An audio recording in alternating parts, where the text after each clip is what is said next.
De retour à Tout savoir, on parle, comme je l'ai dit, de santé émotionnelle et de santé mentale chez les hommes. Et les sujets qui nourrissent l'âme, ça me fait toujours du bien. Et c'est lundi, on va se calmer, on va écouter un peu de belles choses avec Jean-François Sauriol, qui n'est pas venu seul, qui est accompagné par un autre François. François Cloutier, qui est un participant du programme dont tu veux nous parler aujourd'hui. Alors, première question, c'est quoi ce programme-là et comment tu l'as connu afin que tu deviennes maintenant le facilitateur? Il faut que je revienne en arrière pas mal d'années. Ça a commencé, mon épouse a toujours été impliquée dans différents programmes comme ça. Moi, ancien militaire, tout à fait pas. C'était même, je tenais ça très loin. Jusqu'à un moment donné où mon épouse m'a fait voir qu'il y avait du travail à faire de ce côté-ci. Hein? OK. Bon. À l'intérieur. À l'intérieur. Et joint une organisation qui s'appelle Inner Journey. OK. Et je pense que c'est sur le vous l'avez à l'écran, oui. Le site web, innerjourneycanada.com, pardon. Puis, à la découverte, réaliser plein de choses, moi-même dans ma capacité de pouvoir animer des gens, décider que, waouh, c'est peut-être quelque chose que je pourrais participer, m'impliquer plus. Okay. Ça m'a pris bien des années, moi, un ancien militaire, président d'une compagnie en sécurité informatique, le support des autres, c'était un petit peu loin dans ma tête, hein, on va s'entendre. Le plus tough? Oui. Moi, c'était, là, ancien militaire, là, que tu as fait une erreur. On tape dessus, là. Ben oui. Disons qu'il y avait beaucoup de nuances et d'espace, de compassion à ingérer. Okay.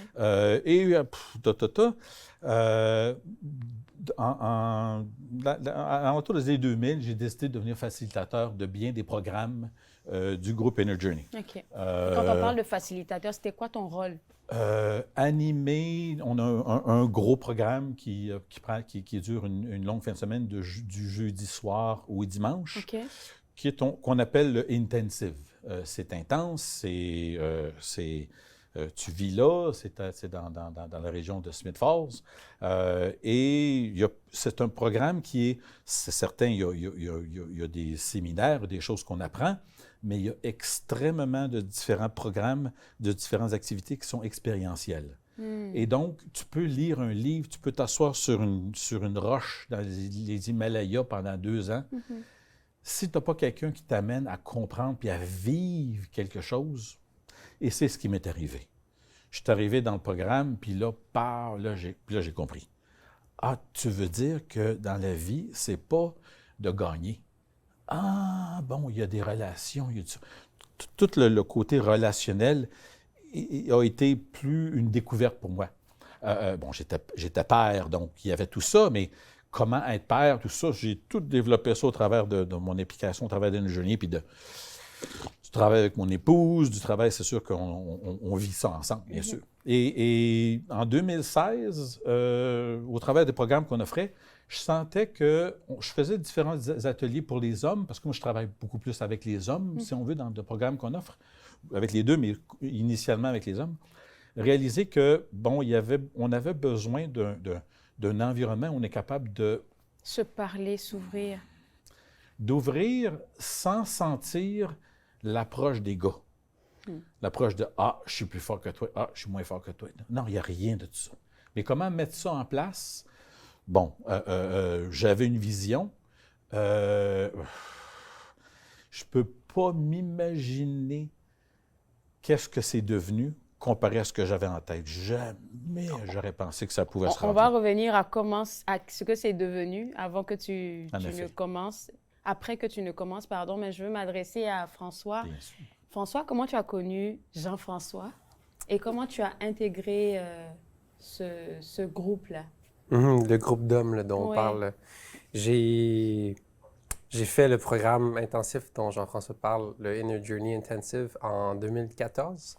Pause ici, s'il te plaît. Pourquoi tu as décidé d'entrer? Il y a souvent un déclic pour tout le monde. Oui. Bien, je peux reculer un peu en arrière. Je suis quelqu'un de très sensible à l'énergie des autres, très sensible à mon environnement. Puis c'est comme un couteau à double tranchant. Définitif. D'une part, en relation d'aide, je travaille en enseignement, quand je suis avec des élèves, je peux cerner des choses qui ne sont pas dites et qui sont sous la surface. Ça me vient juste comme ça. Donc, ça m'aide à mieux aider des gens qui vivent quelque chose de difficile. En même temps, ça m'a pris beaucoup de temps à avoir des frontières parce que je m'accaparais ou j'absorbais tellement l'énergie des autres que c'en était Ça épuisant, me parle. par exemple. Ouais. Puis bon, ado, j'ai eu des difficultés au secondaire, intimidation. J'avais pas appris à intégrer mon agression pour avoir des limites saines puis dire non. Puis donc, j'ai vécu de la dépression, j'ai vécu des périodes d'anxiété, même un peu phobie scolaire. L'école était associée à un endroit où il y avait des gens qui allaient me rabaisser, me bousculer, tout ça. Là, j'évitais. Et puis, quand j'ai eu 18 ans, j'ai découvert la méditation. Ça m'a tellement parlé parce que si je vivais juste dans ma tête, ma pensée pouvait tellement être source de rumination et de pensées obsessives, anxieuses. Ça m'a donné un moyen de descendre dans mon corps puis vivre le moment présent, mais pas à travers la pensée, mais à travers le ressenti. C'est bon. Et ça, c'était à mes 18 ans. Je suis plongé là-dedans. Puis quand j'avais 22 ans, j'avais 22 ans, mon père avait participé au programme. Mon père qui, pendant longtemps, était... en fait, depuis longtemps, très dans la croissance, vouloir se développer, continuer à atteindre son plus grand potentiel en tant qu'être humain, on pourrait dire, plutôt que juste être dans le statu quo. Et puis, mon père le fait, puis avec Jean-François comme facilitateur au printemps 2014, lui, ça a ouvert ses yeux, il a trouvé ça incroyable. Il a dit, si mes enfants veulent le faire, je veux leur offrir. Donc, payer pour eux qu'ils puissent le faire. Moi, j'étais déjà dans la méditation, puis donc j'étais déjà ouvert à des choses comme ça. Alors, j'étais curieux de savoir qu'est-ce que je peux aller chercher dans ce programme. Donc, c'est pour ça que j'ai accepté de le faire. Ouais. C'est tellement guérisseur ce que tu dis là. Oui. Il y a juste une partie qui vient me chercher parce que j'ai écouté un message dernièrement qui m'a fait réaliser beaucoup de choses. On a tous des blessures qu'on transporte. Et le monsieur, il disait comme ça dans son message, plusieurs personnes veulent se mettre en couple, avoir une famille, mais ce qu'on oublie, c'est que on va faire la reproduction de qui on est. Ben oui. Alors, si tu n'as pas guéri tes traumas, ben, c'est ça que tu vas transmettre. Et ça me plaît que tu dises que c'est ton père qui t'a intéressé à ce programme-là. Parce que s'il n'avait pas fait, il n'aurait pas eu les bonnes ressources à te présenter. Et ça, c'est de génération en génération que vous êtes en train de guérir toute une lignée. Je veux faire attention avec le mot guérir. Guérir, ça prétend une fin. Il n'y en a pas de fin. C'est jusqu'à la fin de ta vie. Ce même. n'est pas une guérison, c'est une compréhension, Une compréhension. de ce qui accroche, du velcro qui vient s'accrocher quand quelqu'un dit ça, ça vient me peindre. Pourquoi? Une compréhension. Guérison, c'est comme dire je veux là, atteindre l'enlightenment. Là. C'est comme atteindre le but, mais c'est pas dans le but. C'est dans le cheminement. C'est pour ça que dans notre terme Inner Journey, c'est dans le journey, c'est dans le chemin que tu découvres, de penser que éventuellement je vais être guéri, c'est un leurre, ça n'existe pas. C'est pour ça qu'à chaque fois, on se heurte, on pense avoir guéri quelque chose et puis ça reprend C'est pas encore. toi qui décides quand c'est fini. Je pense que transformation, c'est un mot J'aime sur lequel les deux, vous pourriez vous entendre. Puis juste pour commenter Revenir, sur ce que vous avez dit par rapport au fait que mon père On peut soit... se tutoyer, on est à tout savoir, on n'est pas à la maison. Alors maintenant, je le sais. Donc, Ok. je ne sais pas tout, mais je sais que je peux vous tutoyer. Mais voilà, pour moi, d'avoir un parent qui est impliqué là-dedans, comme moi, à travers mes différents processus de transformation intérieure, justement, puis de prendre conscience de comment j'ai été élevé, comment j'en ai été transformé pour le meilleur et pour le pire. Ça me permet d'aller vers mon père après, puis de lui dire, tu sais, j'ai remarqué que en grandissant, tu avais telle approche avec moi, puis moi, avec mes particularités individuelles, ben, j'aurais eu besoin de ci ou de ça. Donc le fait d'avoir, puis ma mère aussi est beaucoup dans cette communauté-là, les deux sont très impliqués dans Inner Journey comme organisateurs, puis non seulement que le parent puisse inviter son enfant à faire son travail, mais qu'après ça, moi, dans mon travail, c'est de revisiter ma relation avec mes parents, puis ce qu'elle a été en grandissant, puis que je puisse leur en parler, puis qu'il y ait l'ouverture. Comme adulte. Comme adulte, que j'aille au restaurant avec ma mère, individuellement, puis avec mon père, puis que je puisse leur parler de certaines choses difficiles, puis qu'il y ait l'ouverture. Puis juste cette conversation-là en soi, à travers laquelle une certaine vérité ressort, parce qu'on est capable de comprendre vraiment ce qui s'est passé, puis l'impact de gestes ou de paroles peut-être mal placés, quoique bien intentionnés, et que le parent voyait pas, puis qu'en tant qu'enfant, j'avais pas la capacité D'exprimer, ou de me comprendre à la base, Ouais. puis ensuite de l'exprimer. Donc, j'ai beaucoup de gratitude pour le fait que mes parents m'aient transmis ça, ces valeurs-là de cheminement intérieur, puis qu'après, en faisant mon propre travail, ben, ça me permet de leur en faire part, puis qu'ils me soutiennent là-dedans. Donc, Ouais, je vais vous garder tous les deux. ouais. On va prendre une pause, histoire de respirer un tout petit peu. Et on revient juste après pour parler de ce merveilleux programme qui est offert aux hommes. Vous regardez Tout savoir. Waouh, en tout cas. Ouais.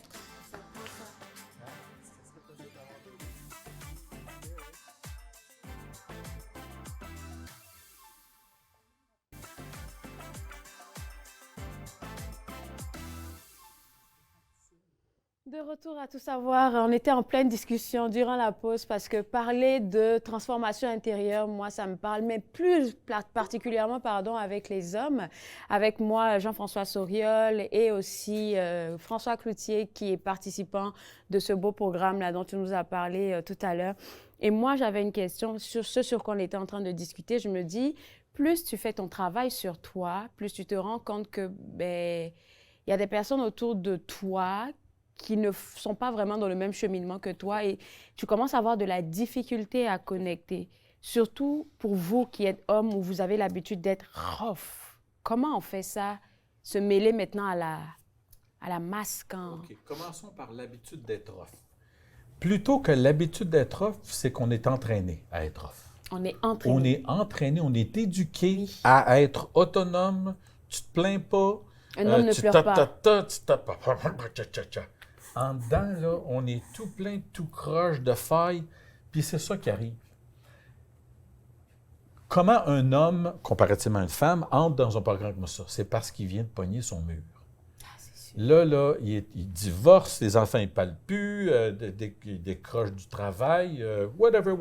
Puis tu te demandes, qu'est-ce que j'ai fait de C'est ma ça. vie? Comment que.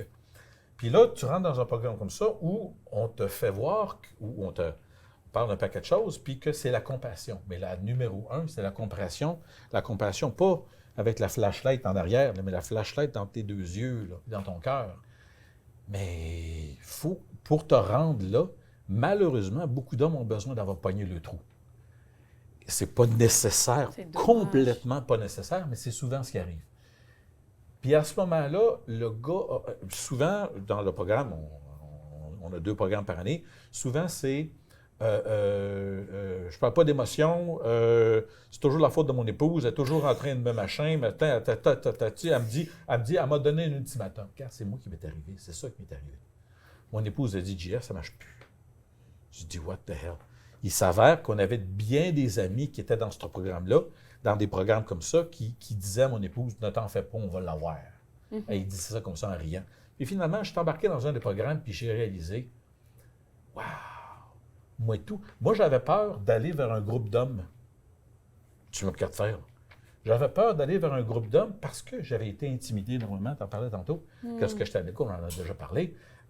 Et donc, j'avais une facilité à aller vers un groupe de femmes, mais pas un groupe. Mais qu'est-ce que c'est ça, cette affaire-là? Regarde-moi faire, là. J'avais 35 ans, je dis, comment ça se fait que j'ai peur des hommes? C'est quoi, là? Ben là, il y a quelqu'un qui m'a fait voir, Jeff, tu as quelque chose à regarder. À l'intérieur de moi, il y avait encore un petit gars de 8 ans qui agissait dans le corps on appelle ça un adaptive child. Dans une situation où c'est crazy, où ça n'a pas de sens, où c'est que l'enfant va découvrir c'est quoi la réalité dans ce qu'il voit. Le père est comme ça, la mère est comme ça, ils se battent, tatata. Dans une situation tout à fait ignoble ou pas normale, l'enfant va s'adapter. Ah, c'est comme ça qu'un homme fait avec une femme, c'est comme ça que... Et tu prends des positions. Moi, les gars, c'est dangereux. Un groupe de gars, un gars tout seul, correct. Un groupe de gars, attention. Ben oui, mais j'en ai 35 ans, puis il y a toujours un petit gars de 8 ans en avant de moi. C'est quoi ça? Fait qu'il y a une grosse théorie autour de ça. Adaptive Children, ça vient d'un gars qui s'appelle Tyler, non, je me suis... Terrence Real. Terrence Real. OK. Justement, on est en train de travailler avec un de nos participants du groupe d'hommes qui ont créé un programme autour de ça pour être relationnel, mais pour comprendre que il faut que tu puisses reconnaître quels sont ces acteurs-là. C'est comme si tu étais dans un autobus. Toi, tu es l'adulte, mais régulièrement, il y a un des petits jeunes qui s'en vient prendre la roue. C'est ça, c'est ça. Et toi, tu es convaincu que c'est toi qui agis, mais dans ta tête, la voix, Aïe. c'est la voix qui a été ancrée lorsque tu avais 8 ans, lorsque j'avais 8 ans, 12 ans, 14 ans, whatever, 2 ans même.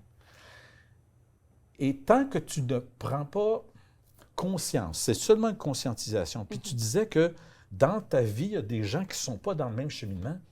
C'est clair, c'est clair. Puis j'ai une phrase que je dis tout le temps. Celui qui est, qui est conscient en ce moment dans cet échange-là, il est en charge, il est responsable du succès de cette interaction-là. Si tu dis « non, je ne veux pas être en charge », bien, c'est correct, tu n'es pas en conscientisation, tu n'es pas conscient en ce moment, c'est correct. Tous les deux, on va se battre.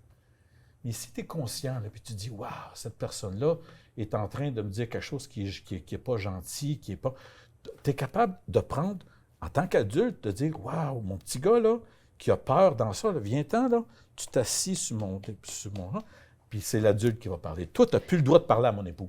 Tu n'as plus le droit de parler à mon collègue. Tu n'as plus le droit de… Il faut que tu en prennes conscience de ça. J'ai envie de partager même quelque chose que j'ai vécu ce week-end, mais ça peut être un peu long. Il nous reste 4 minutes, mais je vais passer directement à François pour te demander qu'est-ce que toi, ça t'a apporté vraiment d'être dans ce groupe-là? C'est une bonne question. J'aime tellement ton énergie. Tu es vraiment grounded, oui. comme on le dit. Comme, Ah, ouais. wow. Tu me Ça parlais apporte de la des paix. amitiés que tu as formées. Tu m'en parlais l'autre jour.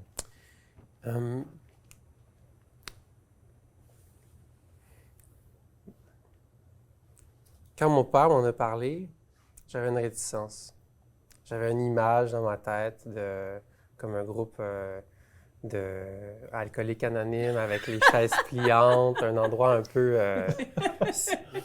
stérilisé, pas chaleureux. Nice. Puis là, alors toi, on t'accepte. Alors, tu sais, puis là, j'étais, Je suis pas sûre. ouais. Le recouvrement Puis- depuis 7 dernières années. Ouais. Après ça, je suis allé une première fois quand c'était en personne. C'était en 2019, avant la COVID, quand c'était une fois par mois. Puis je suis allé, puis ça m'a charmé de se retrouver entre hommes. Puis de pouvoir vraiment s'écouter pleinement, Sans jugement. sans jugement aussi, sans agenda, Sans discussion. sans pas essayer des voilà, juste accueillir la personne exactement telle qu'elle est.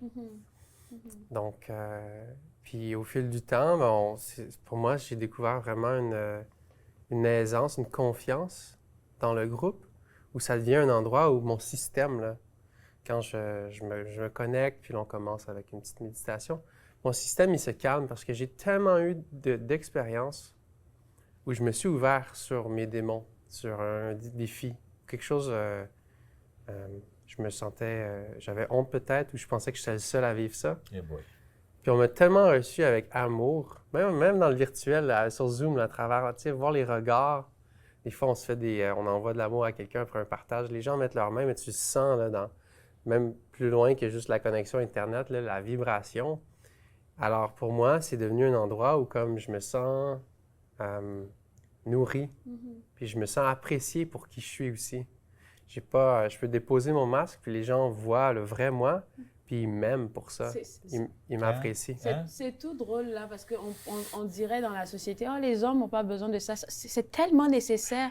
C'est tellement nécessaire. Et le fait qu'il y ait un endroit sécuritaire pour ces hommes-là, écoute, vous faites un travail extraordinaire et je pense qu'il nous reste 1 minute. J'ai envie de savoir, pour quelqu'un qui nous regarde, un homme en particulier, qui a envie de savoir c'est quoi le processus pour rentrer dans ce programme-là. C'est sûr que nous, il faut commencer par faire le programme. Parce qu'il y a un vocabulaire, parce qu'il faut que tu sois safe. Pour rentrer dans un groupe comme ça, il faut pas que tu décides d'entrer en conflit avec quelqu'un d'autre. Si tu te sens pas bien, si tu es capable de l'exposer, ça, mais on va te supporter dans ça, ce n'est pas un groupe de discussion. Donc, il y a une première entrée. C'est pas une discussion. Tu veux me parler de Trump? Parle-moi de Trump, mais parle-moi d'où c'est que ça vient te chercher. C'est correct. Mais je suis en maudit contre Trump. Non, on ne veut pas parler de ça. Dis-moi comment ça vient te chercher, toi. Pourquoi ça t'active? Pourquoi ça t'active? Qu'est-ce que ça t'accroche? Qu'est-ce que... Tout sujet est ouvert. Mais ce n'est pas un groupe de discussion, c'est un groupe d'ouverture. Et après que tu as partagé, on offre au groupe, on demande à la personne, es-tu prête à avoir des conseils ou avoir des conseils ou avoir un commentaire de la part des autres? Souvent, c'est « Ouais, moi aussi, j'ai dealé avec ça il y a 4 ans. Moi, ce que j'ai pensé, c'était comme ça, mais ce que tu offres là, c'est bien meilleur. Je vois ça. » Puis il y a un acknowledgement qui se fait de tous les hommes. Je vais vous garder tous les deux. On va revenir après la pause, comme ça, on aura toutes les bonnes informations sans être interrompu. On revient juste après la pause. Je vous garde avec moi. Vous regardez Tout savoir. Formation émotionnelle et intérieure. Jean-François Soriol est avec moi et aussi François Cloutier. Jean-François, tu donnais des informations pour les hommes qui veulent se connecter. Justement, innerjourneycanada.com, le site où on parle de notre prochain programme qui va avoir lieu en mai. Programme donc intensif. Il reste de la place pour les hommes. Je pense qu'il nous reste de la place pour 3 hommes pour venir. Donc, et c'est le programme d'ouverture, si on veut. Et après ça, le Fire Pit pour les hommes est tout à fait ouvert et à tous les mercredis soirs à 6h30. Merci beaucoup de ton implication auprès de ces hommes-là. François, je pense qu'il va nous rester 1 minute. Tu voulais nous parler aussi d'un groupe Un organisme. Un organisme qui accompagne des jeunes dans la même veine, en fait. Oui, c'est les services sont offerts surtout en anglais. Ça s'appelle Boys to Men, je veux en dire de garçons à hommes. TO et non pas 2 comme le groupe pop. Et c'est un organisme donc, de mentorat pour les garçons de 13 ans, tu as dit? Environ 13 ans à 25 ans, où on a des cercles de parole justement avec des mentors, des facilitateurs. Puis au fond, c'est d'amener les jeunes à comprendre qui ils sont, qui ne sont pas, qui ils veulent devenir, puis qu'est-ce qui est dans le chemin, c'est quoi les obstacles vers devenir les hommes qu'ils veulent devenir, en se regardant à l'intérieur, en découvrant leur vérité. Merci beaucoup à tous les deux pour cette belle discussion-là. Merci d'avoir apporté beaucoup de paix et de la bonne énergie ici dans le studio. Je le prends pour toute ma semaine. Et pour vous autres à la maison, vous avez vu le site web passer. J'espère qu'on va les revoir sur le plateau parce qu'on aura beaucoup de choses à partager encore avec eux et avec vous. On se voit mercredi. Bye bye.